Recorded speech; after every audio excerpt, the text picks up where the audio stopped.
So I'm going to talk about a home altar here, and I'm going to walk through creating a home altar, but again, I want to emphasize, use your own creativity, let your home altar be have your own personality, have its own personality, include some basics, however, and also just let this be a family event. If you have family, let this be something the young ones can participate in as well.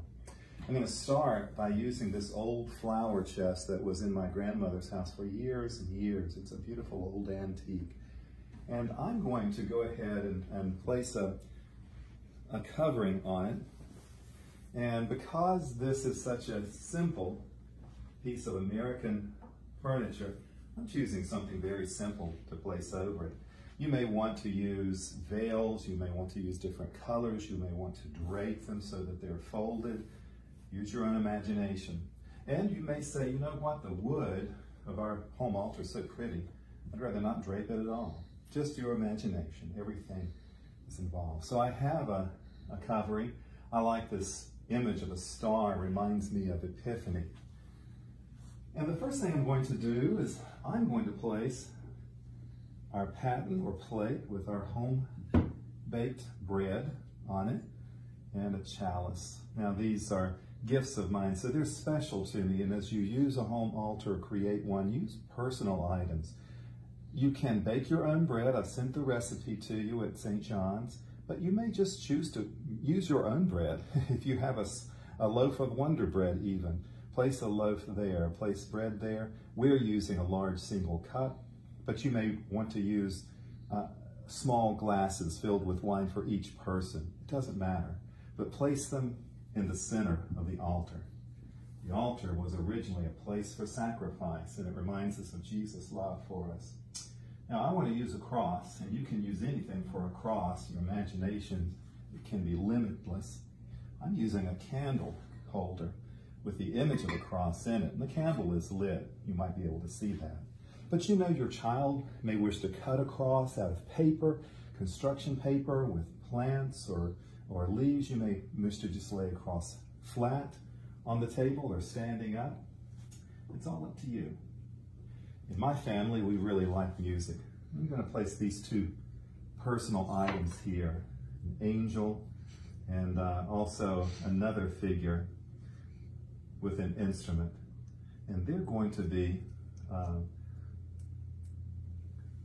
right here.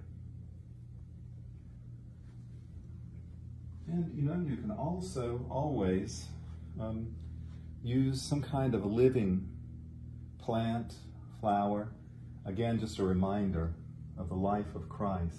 We're going to use a small plant, a small orchid, because the table is small. We're trying to keep to scale.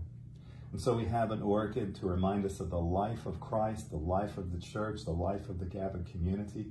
In our family, music is important, so we've placed something here. You know, you may instead, if you have a picture of the family, something that your child has created, or even a stone that you found in a river, place a personal item on the altar. That can also remind us of the gathered nature of our lives.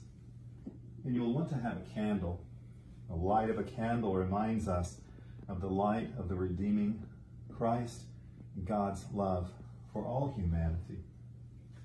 I'm going to go ahead and light my candle as well. I like this large candle. You can use many candles. You can use several. You can use one. You can use very small candles, but even a tea candle. But a candle will also remind us of God's love. And then we're going to place an image here. You can imagine any kind of artistic image is helpful to place on your altar. It can be from any source. I'm using an icon of Mary and the baby Jesus. I'm going to place that there. And that's what we've ended up with. This is just a sample, a very simple sample of a home altar. Something you can create at home, something that you and your family members may do together. Creating a home altar can be a wonderful project for young ones. It can be as simple or as elaborate as you wish it to be. It may have several items like this one has on it, or it might simply have the most important items: a plate with bread, a cup with wine, a cross, and a candle. I hope you enjoy creating your home altar.